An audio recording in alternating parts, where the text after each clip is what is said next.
Pues comenzamos con nuestro tema número 8 de esta serie Restáurame, Señor. Tema número 8, renovación constante. Y el propósito de esta enseñanza es mostrar por un lado la constante degradación en la que está el mundo y por otro lado la constante renovación de la vida del cristiano. Por degradación me refiero a la caída progresiva, física, moral y espiritual de los seres humanos y del mundo. Vayamos a 2 de Corintios 4:16 para leer este versículo y después hacer una oración. Por tanto, no desmayamos. Antes, aunque nuestro hombre exterior se va desgastando, el interior, no obstante, se renueva de día en día. Señor, toda la gloria te la damos a ti, toda la alabanza. Gracias por estas palabras que estás dando específicamente a tu iglesia, a tu pueblo, a cada uno de nosotros, porque nos has bendecido con tu palabra, Señor. Nos estás restaurando, nos estás renovando y te agradecemos con todo nuestro corazón. Gracias, Señor, por tu palabra. Toca el corazón con esta palabra, Señor, de cada uno de nosotros. Te lo rogamos en el nombre de Jesús. Amén.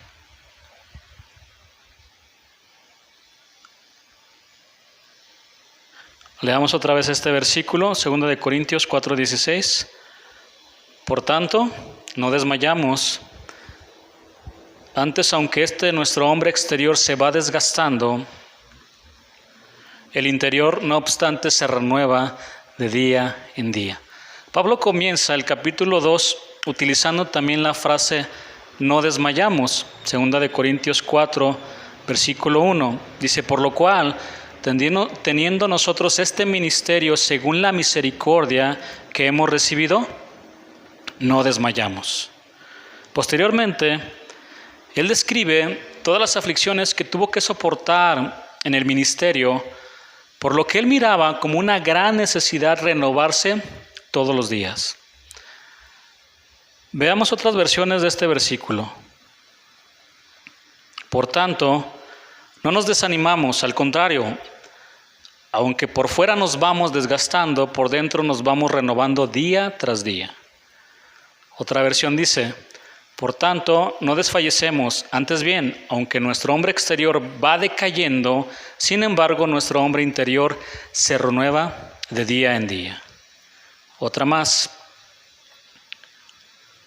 Por eso no nos desanimamos, aunque nuestro cuerpo se va gastando, nuestro espíritu va cobrando más fuerza. Otra versión más. Por eso no nos damos por vencidos. Es cierto que nuestro cuerpo se envejece y se debilita, pero dentro de nosotros nuestro espíritu se renueva y fortalece cada día.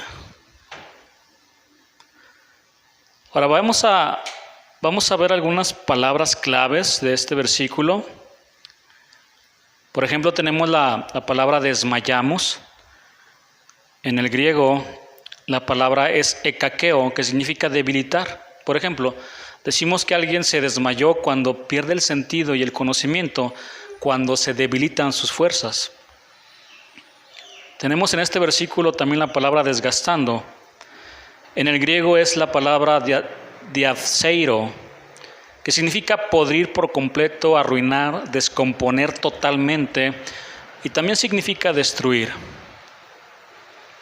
Una definición de desgastar es quitar o consumir poco a poco por el uso o el roce el roce entre algo.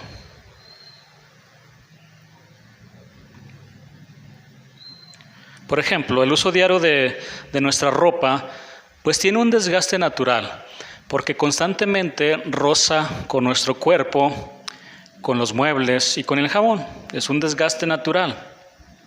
La palabra también que encontramos aquí es renueva en este versículo, y la palabra griega es kainos, que significa frescura. Bueno, renovar también significa hacer como de nuevo algo, o volverlo a su primer estado, remudar, poner de nuevo, reemplazar algo. También significa sustituir una cosa vieja o que ya ha servido por otra nueva de la misma clase. También significa dar nueva energía a algo, transformarlo. Con estas definiciones, nuestro versículo base quedaría de la siguiente manera. Por tanto, aunque este cuerpo cada día se debilita y se está consumiendo poco a poco, nuestro espíritu se está refrescando, fortaleciendo y renovando todos los días. En la termodinámica existe un principio que se llama entropía. Primeramente, permítame definir de una manera breve qué es la termodinámica. La termodinámica es la rama de la física que estudia la relación entre el calor, la fuerza aplicada, que también se le conoce como trabajo, y la transferencia de energía. Bueno, esta rama de la física tiene un principio que se llama entropía, la cual puede definirse como el progreso de la destrucción o desorden inherente a un sistema. La entropía de un sistema es el desgaste que el sistema presenta por el transcurso del tiempo o por el funcionamiento del mismo. Los sistemas altamente entrópicos tienden a desaparecer por el desgaste generado por su proceso sistémico. En otras palabras, todo en este mundo se va desgastando, tiene una inclinación a empeorar o a arruinarse irremisiblemente.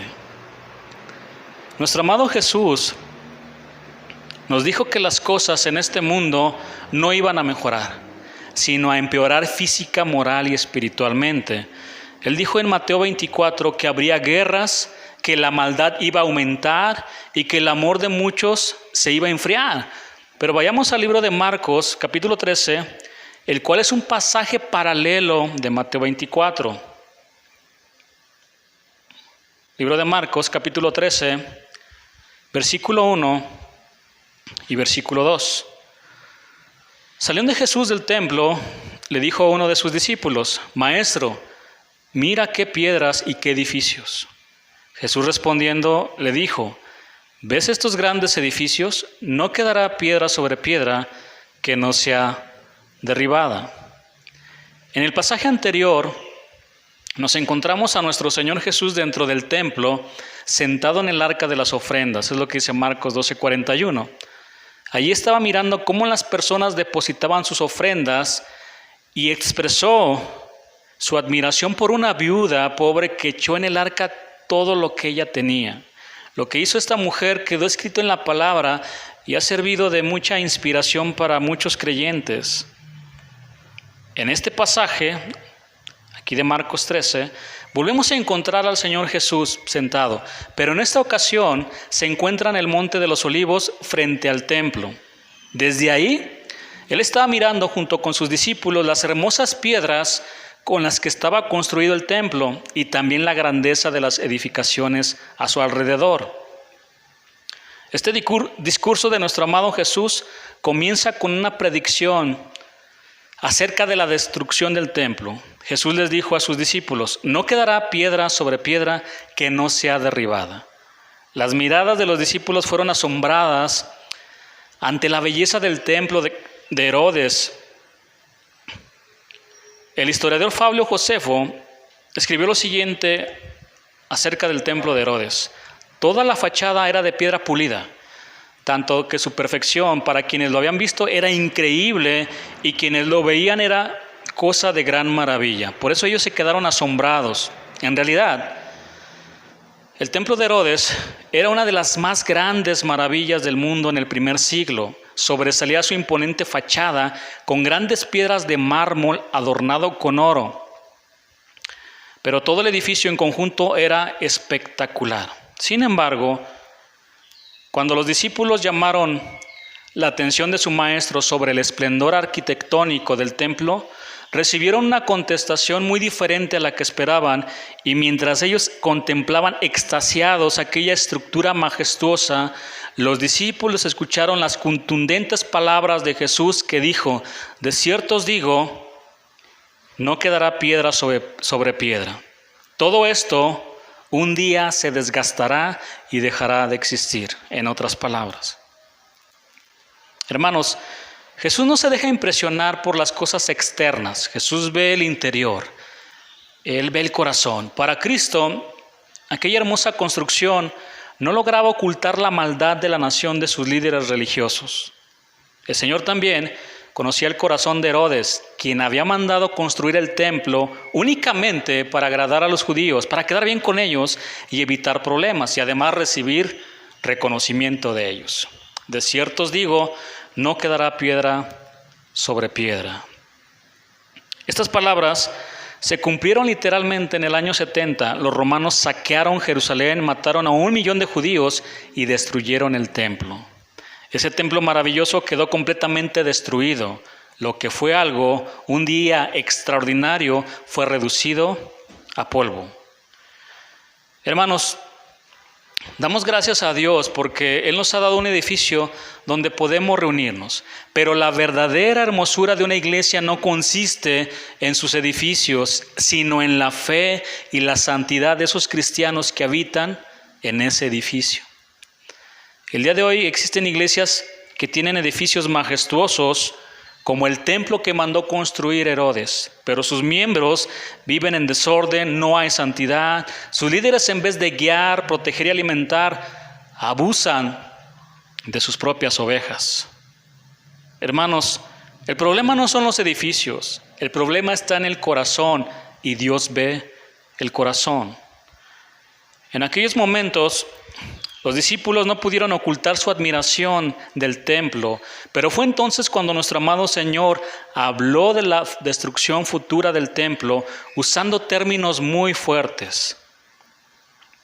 Jesús expresó su admiración en lo que hizo la viuda pobre que echó en el arca de las ofrendas todo lo que tenía, pero no se dejó impresionar ni mostró ninguna admiración ante los majestuosos templos, porque sabía que un día se iban a desgastar y perder toda su belleza. Un día iban a desaparecer para siempre. El Señor hizo un anuncio sobre la destrucción del templo que sorprendió a sus discípulos y despertó su interés por conocer cuándo iba a ocurrir. Por tal razón, Pedro, Juan, Jacobo y Andrés le preguntaron: ¿cuándo serán estas cosas y qué señal habrá cuando todas estas cosas hayan de cumplirse? Es lo que dice Marcos 13, versículo 3 y versículo 4. En realidad, si observamos la pregunta de los discípulos y la respuesta del Señor, nos daremos cuenta que no estaban hablando únicamente de la destrucción del templo. En el Evangelio de Mateo encontramos la misma pregunta, pero más ampliada, que dice: ¿cuándo serán estas cosas y qué señal habrá de tu venida y del fin del siglo? Ahora veamos cómo la respuesta del Señor nos habla de que las cosas en este mundo, hermanos, se iban a poner cada vez peor. Marcos 13, versículo 5, dice la palabra: Jesús respondiéndoles comenzó a decir: mirad que nadie os engañe. Tengan cuidado, porque vendrán muchos, no son pocos, son muchos los que vendrán en mi nombre, diciendo: yo soy el Cristo, y engañarán también, dice que a muchos. Muchos falsos cristos, muchos falsos maestros, muchos falsos profetas. Esta es una característica que señala tanto el principio con el fin de esta época. Los tiempos finales, hermanos, se caracterizan por el aumento de muchos falsos cristos. Falsos cristos se refieren a usurpadores que se hacen pasar por Cristo, pero que al no serlo se convierten en impostores y anticristos. Puede tratarse de fundadores de religiones o falsos maestros o falsos profetas, pero finalmente apuntan a un personaje que aparecerá en la historia justo antes de la venida del Señor y que se conoce como el anticristo. Eso lo podemos ver en 2 de Tesalonicenses, capítulo 2, versículo 9 al 12. La razón de todo esto es muy sencilla. Cuando se rechaza al verdadero Cristo, al Hijo del Dios viviente, entonces las personas comienzan a ver a otros lados.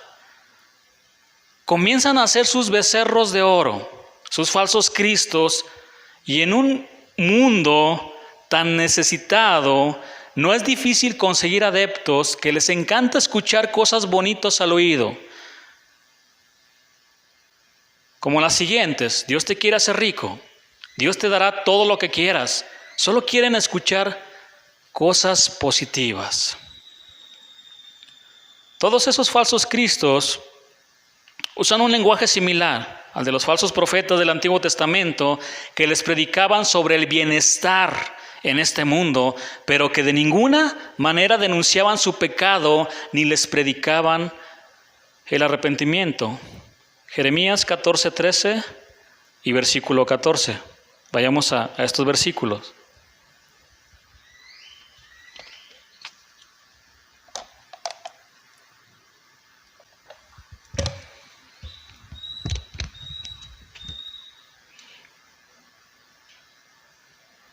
Y yo dije, Señor Jehová, he aquí que los profetas les dicen, no veréis espada, ni habrá hambre entre vosotros, sino que en este lugar os daré paz verdadera. Me dijo entonces Jehová, falsamente profetizan los profetas en mi nombre. No los envié, ni les mandé, ni les hablé. Visión mentirosa, adivinación, vanidad y engaño de su corazón, os profetizan. No veréis espada, no habrá hambres entre vosotros, todo va a estar bien. Es lo que predican esos falsos profetas. Y Cristo dijo que se levantarían muchos falsos hermanos, como lo acabamos de ver.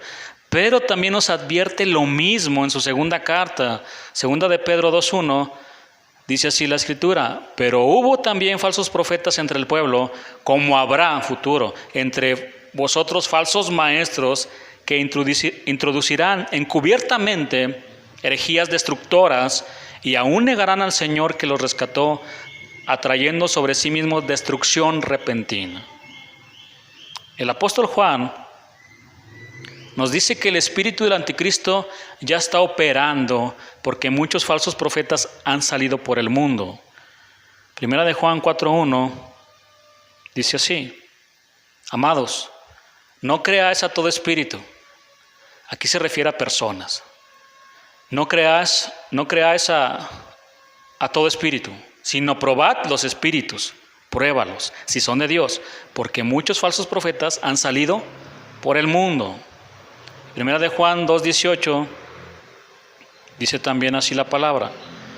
Hijitos, ya es el último tiempo, y según vosotros oísteis que el anticristo viene, así ahora han surgido muchos anticristos que están en contra de Cristo. Por esto conocemos que es el último tiempo.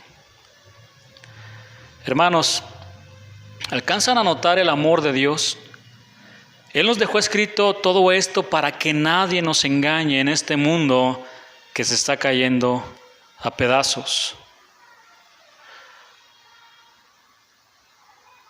Vayamos al versículo 7, Marcos 13, versículo 7 ahora. Mas cuando oigáis de guerras y de rumores de guerras, no os turbéis, porque es necesario que suceda así. Es necesario que sucedan estas cosas, pero aún no es el fin. Porque se levantará nación contra nación y reino contra reino, y habrá terremotos en muchos lugares, y habrá hambres y alborotos, principios de dolores son estos. Las guerras son otra señal que mencionó el Señor Jesús en su discurso en el Monte de los Olivos. Y no es de extrañar, puesto que el mundo ha rechazado al príncipe de paz. El hombre sin Dios no tiene paz consigo mismo, ni tampoco con los demás. Así que cualquier razón es válida para un enfrentamiento y derramar sangre. En los últimos tiempos hemos conocido guerras originadas por diferentes motivos religiosos, políticos, sociales, raciales. ¿Y qué decir de las guerras entre los sicarios en nuestro país, nuestro querido México, que literalmente está envuelto en una cobija de sangre? Algunas personas dicen, si Dios existe, ¿por qué existen las guerras? Pero aquellos que hacen este tipo de preguntas no han entendido la gravedad del pecado en este mundo. Claro que Dios existe y Él envió a su amado Hijo para salvar a todos los pecadores y traer paz al corazón. Pero los hombres han amado más las tinieblas que la luz. Por lo tanto, Dios los ha dejado para que sigan sus propios caminos y sufran las consecuencias de su pecado. Leo otra vez Marcos 13:8. Porque se levantará nación contra nación y reino contra reino, y habrá terremotos en muchos lugares y habrá hambres. Hermanos, el hambre es una consecuencia inevitable de las guerras. Aunque no es la única causa, el día de hoy lo podemos comprobar con lo que estamos viviendo también, con esta pandemia. Es otra causa. Y es muy triste pensar que en un mundo donde existen todos los recursos suficientes para que todas las personas puedan comer lo necesario, lo básico, por causa de la ambición y codicia de otros, muchos llegan a morir de hambre diariamente. Los ricos se hacen más ricos y los pobres se hacen más pobres. Ahora veamos el paralelismo que hay entre las señales anunciadas por Cristo acerca del hambre y de las guerras que encontramos en el libro de Apocalipsis. Apocalipsis 6, versículo 8, dice así: Miré, y aquí un caballo amarillo, y el que lo montaba tenía por nombre Muerte, y el Hades le seguía, y le fue dada potestad sobre la cuarta parte de la tierra para matar con espada, con hambre. Ya estamos viendo aquí las guerras para matar con espada y con hambre, con mortandad y con las fieras de la tierra. Todo esto pasará, hermanos. Es necesario que suceda, pero aún no es el fin como lo estamos leyendo. Marcos 13:8, leo otra vez: porque se levantará nación contra nación y reino contra reino, que habla de guerras, y habrá terremotos en muchos lugares. Han existido varios terremotos durante la historia de la humanidad, pero el terremoto del Océano Índico, que fue un terremoto submarino, sucedió en el año 2004. Este terremoto, hermanos, fue devastador. Solo le bastaron 10 minutos para matar 275,000 personas, sin contar con los miles que desaparecieron en Indonesia, Malasia, Tailandia y la India. Fue tan potente y fue lo suficientemente grande como para hacer que el planeta vibrara 1 centímetro aproximadamente. ¡Qué potente! Hermanos, cuando el pecado entró en el mundo, no solo afectó al hombre, sino también tuvo grandes efectos sobre toda la creación. Dios le dijo a Adán: maldita será la tierra por tu causa, es lo que dice Génesis 3:17. Y también el apóstol Pablo hace referencia a este hecho. Vamos a Romanos 8:19 ahora.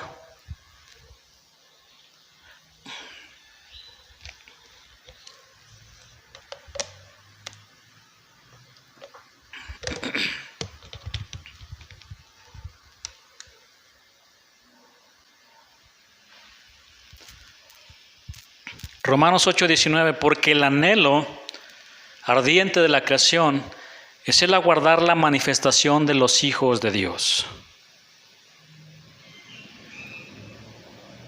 Hermanos, el pecado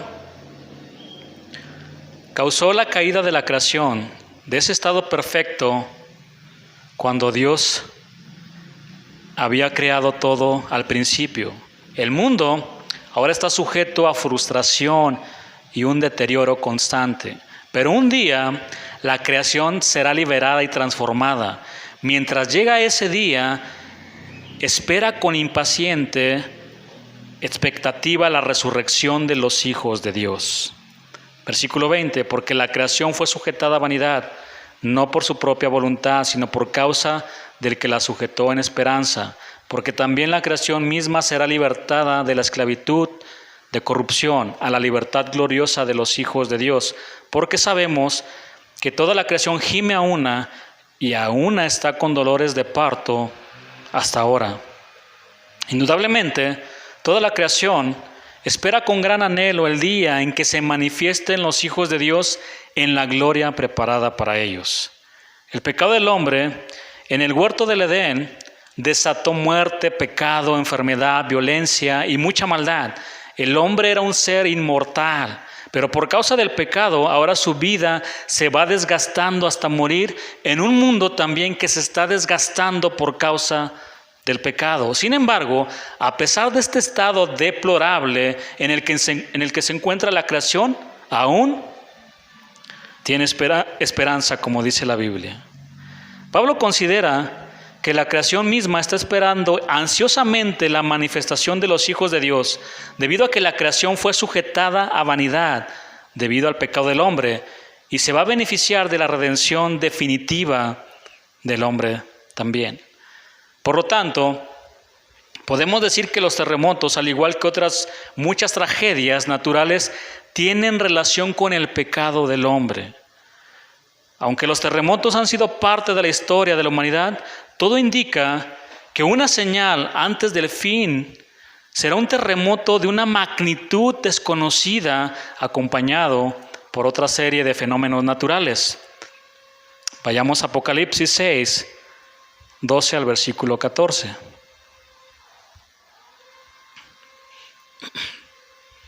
Que dice así: miré, cuando abrió el sexto sello, y aquí hubo un gran terremoto, y el sol se puso negro como tela de silicio, y la luna se volvió toda como sangre, y las estrellas del cielo cayeron sobre la tierra, como la higuera deja caer sus higos cuando es sacudida por un fuerte viento.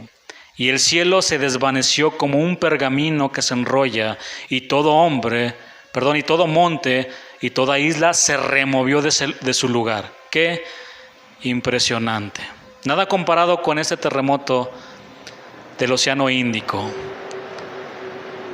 Es impresionante solo imaginarnos que un monte, una isla, se muevan literalmente de su lugar.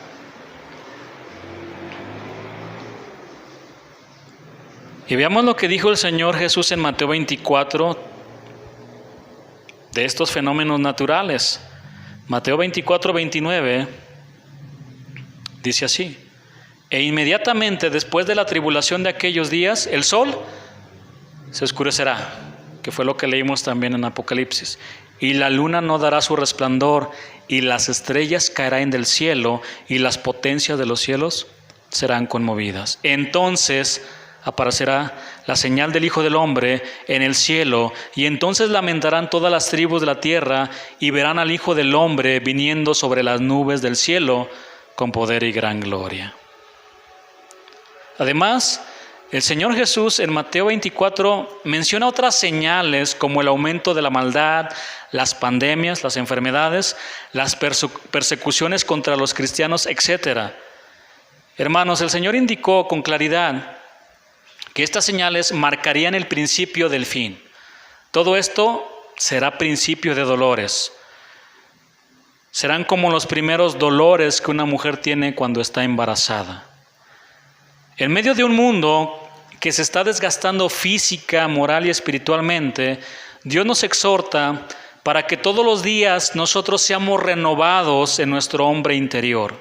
Mientras todo se acaba, envejece, se desgasta y se derrumba, los hijos de Dios renuevan su espíritu y sus fuerzas y ven muy de cerca el anhelo regreso de su Salvador. Por tanto, no desmayamos. Antes, aunque este nuestro hombre exterior se va desgastando, el interior, no obstante, se renueva, se refresca de día en día. Por tanto, aunque este cuerpo cada día se debilita y se está consumiendo poco a poco, nuestro espíritu se está refrescando, fortaleciendo y renovando todos los días. Hermanos, la exhortación de nuestro amado Dios es muy obvia. Renueva tu espíritu, renueva tu mente y tus fuerzas todos los días, y esto incluye los días malos. De hecho, Efesios 5:6 dice, aprovechando bien el tiempo porque los días son malos. El deseo de nuestro amado Dios es derramar su poder, derramar de su Espíritu Santo en odres nuevos, en odres renovados. Jesús dijo en Marcos 2:21, nadie pone remiendo de paño nuevo en vestido viejo, de otra manera el mismo remiendo nuevo tira de lo viejo y se hace peor la rotura. Una vez más, la ilustración que nuestro Señor Jesús utilizó aquí era fácil de entender. Un pedazo de paño nuevo cosido a una prenda desgastada no hacía más que empeorar la rotura. Esta era precisamente su misión en relación con el judaísmo. Cristo no pretendía remendar el judaísmo con la ayuda de algunos elementos nuevos tomados del cristianismo. El olvido de estas enseñanzas ha causado mucho daño en la iglesia. Por ejemplo, en la iglesia de Galacia había personas que querían reconciliar el judaísmo con el cristianismo y deseaban circuncidar al mismo tiempo que bautizar. Procuraban mantener vigente la ley ceremonial y hacerla funcionar conjuntamente con el evangelio de Cristo. Algunos hermanos agregan a Cristo a sus vidas como si fuera solamente un parche, porque siguen viviendo en pecado.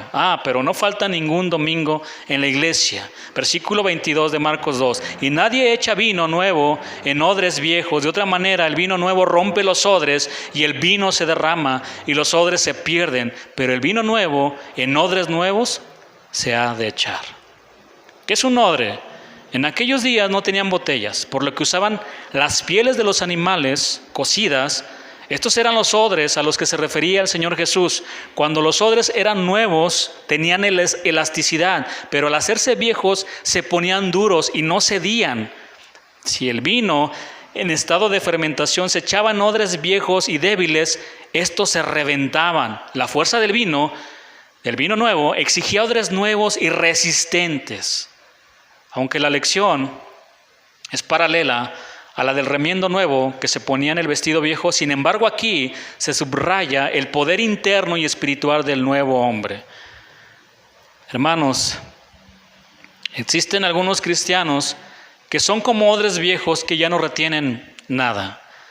Están duros de su corazón y ya no son moldeables para recibir el poder del Espíritu Santo. Mis queridos hermanos, es tiempo de renovarnos en el Señor.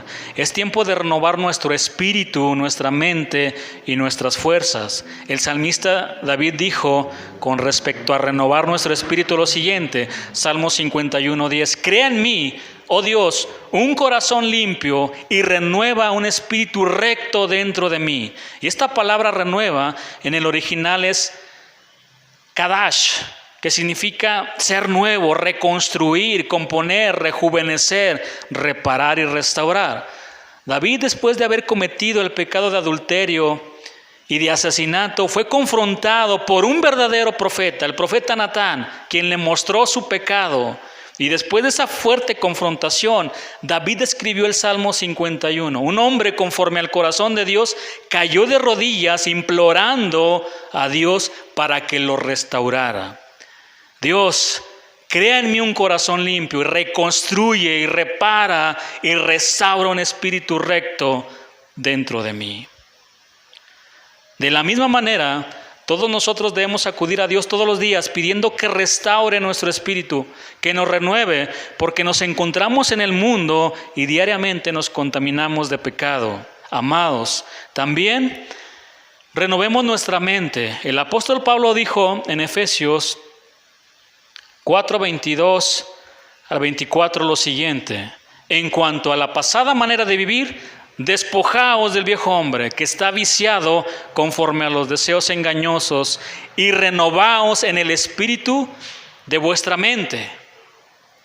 Y vestíos del nuevo hombre creado según Dios en la justicia y santidad de la verdad. Hermanos, nuestra vieja manera de vivir, la que antes teníamos, antes de Cristo, es cosa del pasado.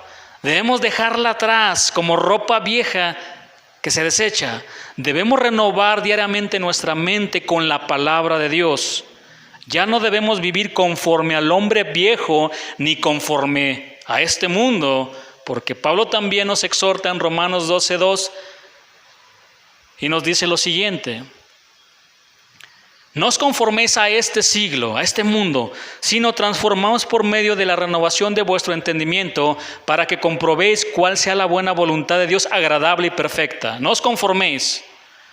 Otras versiones dicen de esta manera: y no os adaptéis a este mundo, y no vivan ya como vive todo el mundo. No vivan según el modelo de este mundo. No os adaptéis al mundo. No vivan ya según los criterios del tiempo presente. El mundo nos quiere amoldar a su manera. Quiere que nos ajustemos al molde. Quiere que vivamos y pensemos como ellos. Pero los cristianos no se adaptan al pensamiento del mundo. Solo se adaptan al pensamiento de Dios. Mientras las personas que no conocen a Dios se adaptan a este mundo y se hunden cada vez más y aceptan cualquier pensamiento de hombre, los que aman a Dios renuevan sus mentes con la palabra de Dios, con el pensamiento de Dios. El problema es que tenemos algunos cristianos líquidos que se adaptan fácilmente a cualquier pensamiento. Así como el agua se adapta al molde del vaso, de la misma manera, estos cristianos líquidos se adaptan y se conforman a cualquier pensamiento del mundo. Hermanos, debemos ser cristianos sólidos en lo que creemos. Nuestra fe debe estar bien anclada en Cristo para no dejarnos llevar por cualquier pensamiento o viento de doctrina. Transformaos, dice este versículo, metamorfos, donde viene metamorfosis. Transformaos por medio de la renovación de vuestro entendimiento. Pablo también utiliza esta palabra en 2 Corintios 3:18, esta palabra transformaos, que dice así, 2 Corintios 3:18. Por tanto, nosotros todos, mirando a cara descubierta, como en un espejo la gloria del Señor, somos transformados de gloria en gloria en la misma imagen como por el Espíritu del Señor. Hermanos, la transformación y renovación de nuestras mentes se llevará a cabo mientras vemos el rostro de Dios, pasando tiempo en su gloria. Muéstrame tu gloria. Muéstrame quién eres, Señor. Jehová, Jehová. Él pronunció en el Antiguo Testamento y se mostró a Moisés, se reveló como ese Dios misericordioso y le mostró su gloria. Pasar tiempo todos los días con el Señor Jesús traerá como consecuencia hombres y mujeres renovados en su manera de pensar y por lo tanto también en su manera de vivir. Hermanos, además de renovar nuestro espíritu y nuestra mente, es necesario renovar nuestras fuerzas todos los días. Vamos a Isaías 40, versículo 30 y versículo 31.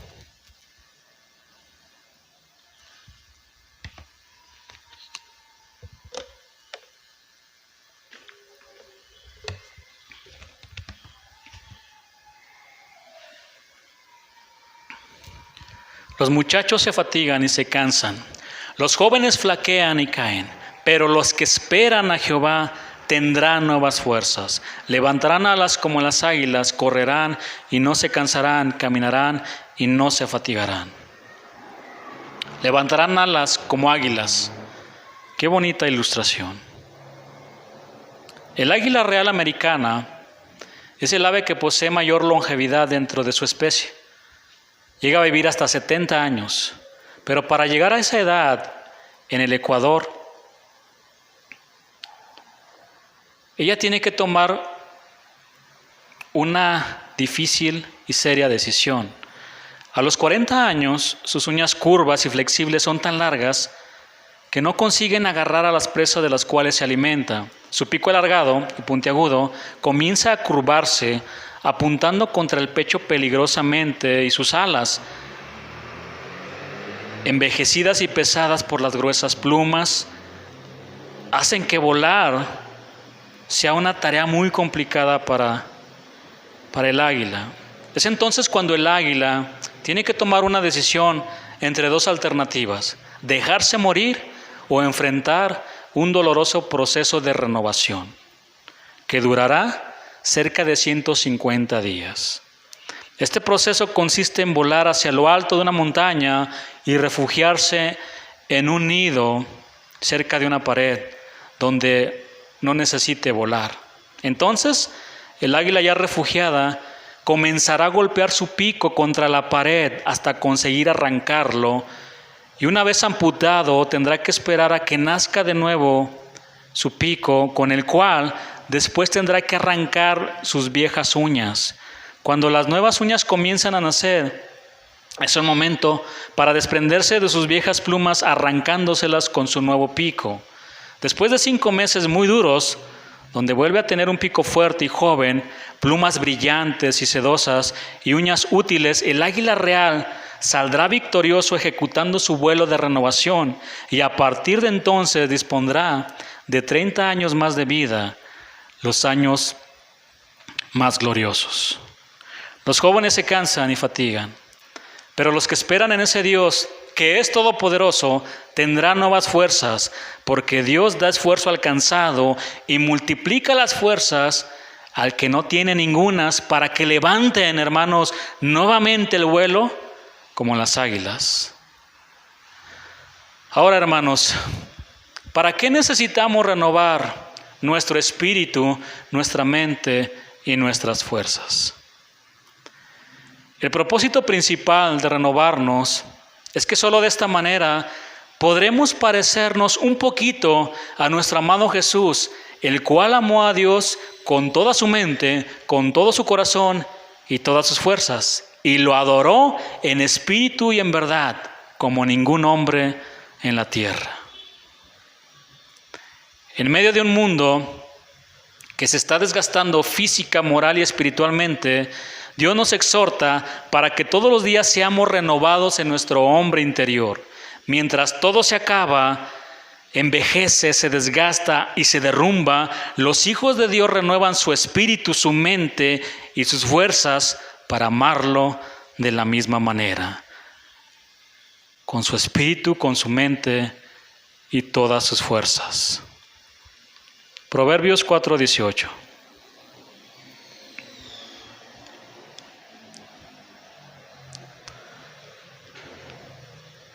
Mas la senda de los justos es como la luz de la aurora, que va en aumento hasta que el día es perfecto.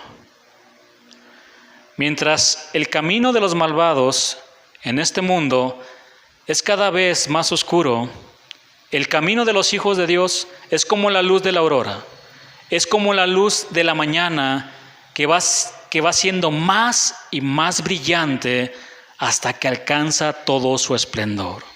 Y ese esplendor lo alcanzaremos hasta que llegue el día de la manifestación de los hijos de Dios. Hasta ese día que estemos con nuestro amado Jesús para siempre. Pero mientras llega ese día, todos los cristianos renuevan su espíritu, su mente y todas sus fuerzas en medio de un mundo que está en caos, que está por destruirse.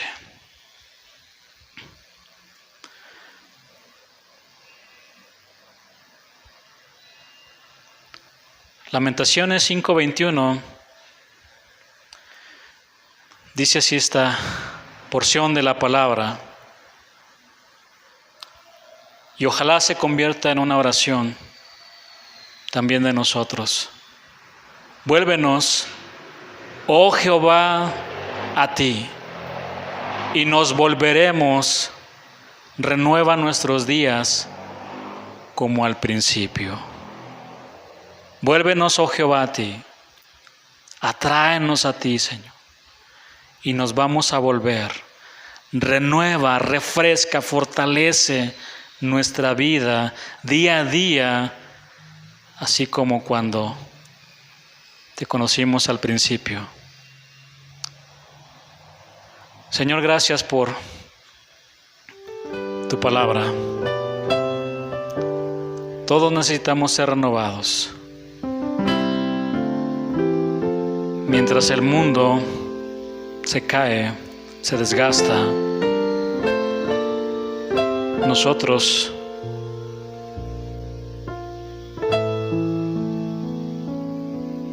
seguiremos adelante, renovando nuestro espíritu, nuestra mente y nuestras fuerzas. Y nuestro camino es como la luz de la aurora, que va en aumento hasta que el día es perfecto. Es como la luz de la mañana que va siendo más y más brillante hasta que alcanza todo su esplendor. En medio de estas situaciones tan complicadas, tú llegas a nosotros, Señor, y tu luz nos ilumina. Señor, gracias en medio de esta oscuridad. Te damos toda la gloria, te damos toda la honra y la alabanza. Y gracias, Señor, te damos en el nombre de Jesús. Amén.